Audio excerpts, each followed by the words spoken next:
Saan pwede makapaghulog ng contribution sa SSS, Pag-ibig at PhilHealth dito sa Qatar kung wala kang GCash? So ako, nagbabayad ako sa Alpardan Exchange ng aking contribution. So yan, ito, sa Alpardan. And yan, ang aking contribution sa SSS, PhilHealth at Pag-ibig dito sa Qatar. At meron din sa ilang exchange centers kung saan maaari kang makapagpadala ng iyong bayad. Merong Al-Sad Exchange, Al-Merkab, Al-Zaman, and Almanya Exchange, and sa Aldar Exchange. So, yun. Dagdag ko lang dito sa Aldar Exchange. Yan. Sa mga kababayan natin na gusto makapag-open ng savings account, yun, pwede kayo pumunta dito sa Aldar Exchange. Yan, inquire lang kayo kung anong bank account or savings account ang i-open nyo. Merong BDO, BPI, Metrobank at PNB.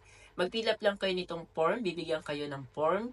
Ang requirements na kailangan, passport copy with 3 signature, QID, at ang initial deposit na 50 real. So, yun. And nakapag-fill up na ako. Dadalhin ko na lang din mamaya. So, ako, dito ako sa branch ng Esdan Garapa. So, merong Aldar Exchange. Then, yung Alpardan naman sa may Gold Mall. Yun. So, kung wala kayong GCash at gusto niyo maghulog ng inyong contribution sa SSS, Pag-ibig at PhilHealth, yun, pwede kayo magpadala din sa Alpardan.